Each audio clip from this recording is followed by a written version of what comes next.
Hi guys, I hope you're all well. Today I am here to talk about a topic that is very close to my heart because I am still working through it, I won't lie to you. Can you tell I have filmed 3 YouTube videos already today because I've gone a bit erratic?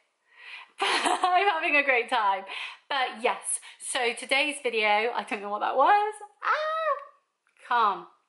Today's video is people pleasing and putting yourself first, and in the first half of this video I'm going to talk about the different types of people pleasers because they do fit into categories, and while I have the names down I haven't written down the descriptions, so I will be making them up, but they will be informative. And the second half of this video will be some tips and tricks on how to stop being a people pleaser, because literally being a people pleaser pulls you away from your true self. It stops you living your true life because you're always trying to please outside people, and because you're pleasing them, especially when you're in a situation where you wouldn't normally react that way, you are not pleasing yourself and you are causing yourself a lot of detriment and harm. So I'm here to help you with that. But yes, hi, my name is Shona. I post a new video equating to health, fitness and food every Sunday and Wednesday at 5 PM. So I'd love to see you there. So please subscribe, and yeah, let's just get into the video. So I have written down 5 types of people pleasers, and I'm going to do a quick tour on each of them and see if any of these relate to yourself and your current situation. So the first one is the family pleaser. Now this is obviously the person that is trying to please their family the most, whether you are in that role, the daughter or son aspect or the parent aspect. Now if you are the child, then you are trying to please your parents, your elders. Maybe your parents want you to go to university but you don't see the point. Maybe they want you to go down a certain career path but you want to go somewhere else. Maybe like in all the teen dramas they want you to take over the family business but you just want to sing High School Musical with Gabriella. You know, there's lots of different areas that you can family please in that situation. And of course, as long as you are living your parents' life through you, you are never truly being yourself. However, there's also the parent pleaser. Now say you're a new parent and you're just trying to do everything good for your child. They're a little toddler that started having the terrible twos and screaming at you every time you won't buy them a chocolate bar in the shop, or say they run away when you're trying to put their pajamas on, or you have a defiant teenager that won't listen to you. You will try and please them to keep the peace, to make sure they're happy, but that's not going to help them in the long run because they're not going to learn about restriction and healthy relationships and learning that it's not all about them. The world doesn't revolve around them and they need to learn to be responsible. And so you will try and please them to keep the peace in the short term, but how is that going to work out in the long term? Because it is not going to be good. The next one is the reaction pleaser. You are someone that reacts to situations in a way that you think will benefit the situation the best. So for example, your friends may have gone out for a night out and you've joined them because you're really excited for a night out, but it's got to 1 AM, the pub's closed and you just want to tuck yourself up in bed, but they come to you and say, hey, we've heard about an after party happening at our friend's house, do you want to come? And because you want to please them and make sure they have a good time, you say, yeah, sure, even though you just want to go cuddle up with your stuffed toys in bed and not think about the hangover tomorrow. You are reacting to the situation by making sure that that situation is happy and the people within it are happy rather than yourself. And so that is just going to be a detriment to your own mental and physical health, because instead of going home and getting a good night's sleep that is at a reasonable hour, you are going to stay up till 4 or 5 AM getting more and more angry and resentful of your friends for making you do this, when really you were the one that did it and you could have easily said, no, I'm going home.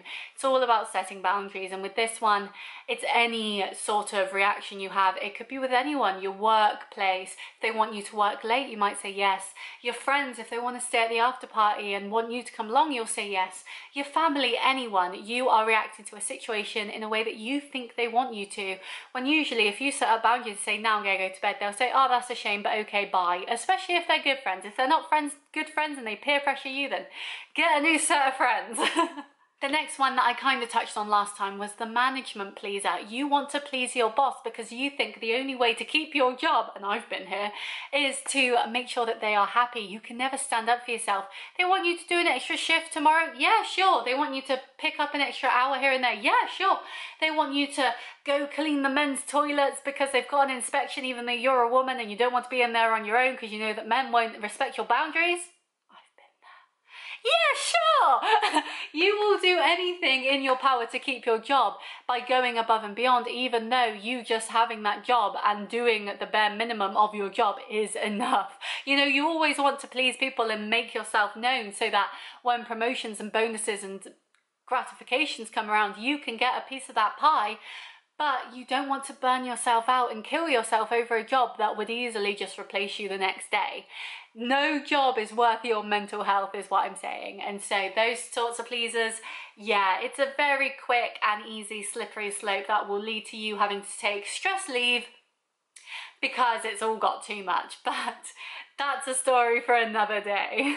The next one is the defensive pleaser. And the defensive pleaser is something that I don't think I've ever really done or come into contact, but they're the ones that will defend things to the nth degree because someone else has said it.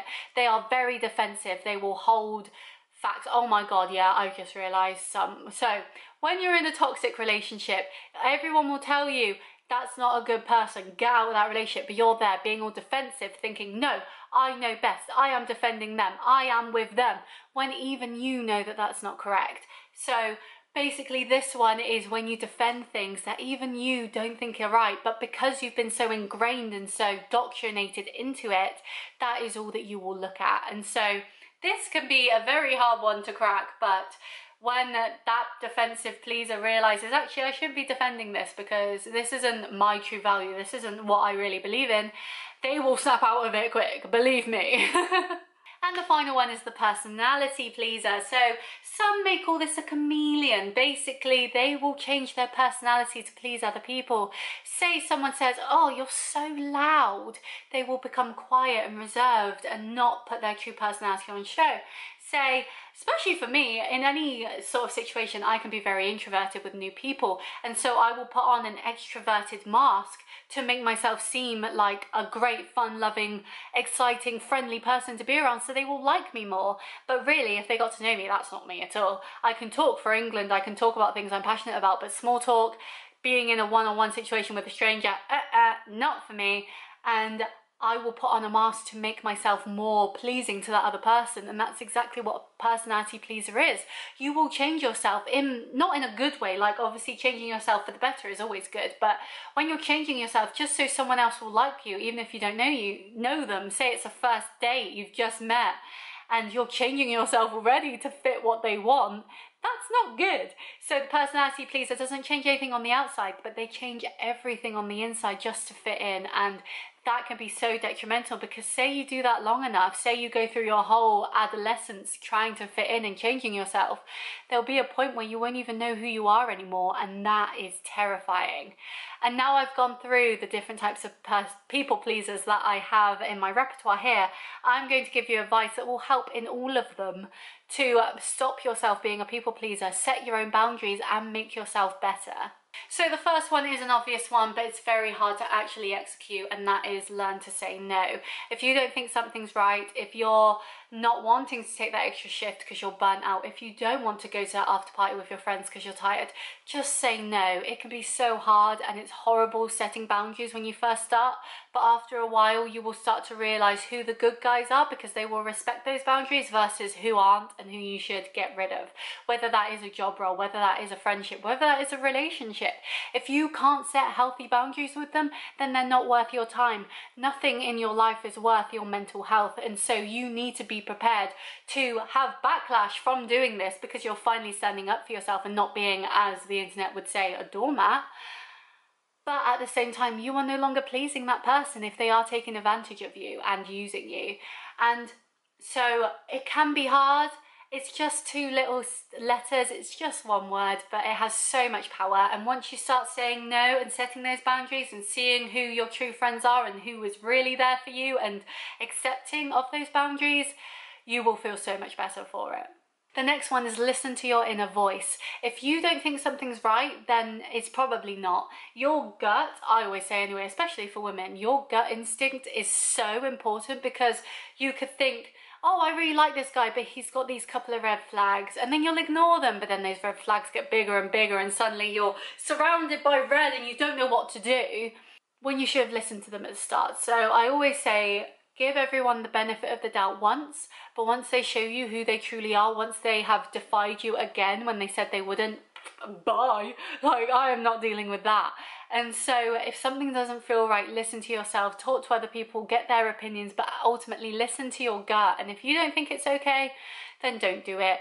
Don't join in, don't date that person. And of course, you may always have that thought of, oh, what if? But usually your gut is correct, and that what if could have been a lot better if you just went along with it. The next one is make yourself a priority. You are the only person that you have to deal with for the rest of your life. You are the only person that is going to be there for you 100% of the time, 24/7, forever. You are the person that has been there through life, death, everything. It's always been you. And so you have to be your own best friend. And so you have to make sure that you are looking after number one. Whether that's saying no, like I said, whether that's getting rid of job roles or friendships or relationships, whatever it might be, put yourself first and make sure that what you are doing in your life is best for you. That can be very hard to do, because when you're a people pleaser, you want to make sure other people are happy too. But until you put yourself first, they are never going to be truly happy with you either, and they will be able to see through it when you start putting yourself first. So this can be very hard, but even little things like thinking, no, I'm going to have a self-care evening, or I'm going to start setting up a calendar on my phone so I know my daily routines, or I'm going to start exercising, I'm going to start eating right, I'm going to watch my favourite movie, I'm going to treat myself to a takeaway. Whatever it is, put yourself first and make sure that what you are doing in every aspect of your life is your decision and your decision alone, and you are not being coerced into it. It can be so hard to break out of it. There's plenty of help on Google if you need it, but once you start doing it like the no word, you will continue to do it and you will feel so much better for it. The next one is be more honest with your feelings. Feelings can be really hard to talk about because you don't want to seem like a loser or like you're overreacting or anything like that. But with people who really care for you and actually love you and want to be a part of your life, that won't matter. If you need to have a rant, if you need to say to someone, actually, I don't appreciate what you said to me there, they will take that on and hopefully they will allow it. It's like with pronouns. So often people can mispronoun you, but if you say to them, actually my pronouns are X and Y, they will then hopefully respect that, and you have put in those boundaries. You have talked about things that matter to you, and that's the main thing. Obviously, you have to set boundaries with yourself. You have to learn to say no, but as well, you have to be prepared to have those awkward conversations when things aren't quite right, when you're not exactly happy, when you think a situation could be better. It's a horrid process, I'm not going to lie to you. Setting boundaries and stopping being a people pleaser is horrid. I'm still going through it. I have days where I will people please and immediately think I shouldn't have done that, and then overthink and then worry, and then it's an endless cycle. And so I'm still working through it too. But if you can talk about things more honestly, then you can see who really matters in your life. You can see who will respect that, and it will get easier over time, and it's all about taking that first step. And the final one, and the one that I always come back to in these sorts of videos, is ask others for help. If you need help breaking out of this routine, then seek professional help because they'll know it best. If you can't afford that, see if you can get self-help books from the library because they should be free, or from charity shops, or find snippets online. Seek out professionals that use Instagram to help people, Instagram lives, webinars, anything like that. YouTube, find people on YouTube that will help you with it. And then they should be able to help you put those steps in, like I'm talking to you now, to be able to make you get there. And then if you talk to other people, it can help you feel less alone. So saying to someone, oh, I people please my boss because I want to be in their good graces, they could be like, oh my God, me too, this isn't good. And maybe they have some tips that can help you as well. And so while I'm giving you a very one note top level look at this, I am not a professional, but you can find people who are more professional professionally trained in this situation to be able to help you more. So you can take my top level tips and add them in, but if it's still not working, if you're still people pleasing, if you think I need to do better at this, then find people who know what they're talking about in terms of being educated in it. I like to talk about it because it's something that I have an interest in. I love psychology, I love the way the brain works, I love how people work and how different situations like nature versus nurture, the environment you grow up in, everything, it's fascinating. But that doesn't mean that I have a diploma in it. So if you want someone who does, who has actually educated themselves on it past a quick Google, then go after that, because they will be able to help you and make sure that you are doing what's best for you. But these are things that have helped me. So if anything, I may not be professionally trained, but I have gone through it myself. And like I said, I'm still going through it, but these tips are really helping me, because I am able now to be so self-aware that I know when I'm people pleasing, and I can pull myself out of that situation and go, no, you're not doing what's best for you here. Say no. Change the subject, talk about your feelings, anything like that, because then at least when you're self-aware about it and working through it, you can at least notice it and know that it's not good and make that change. And so I hope these tips have helped you. Of course, leave any other tips that you have that have helped you with this situation in the comments below.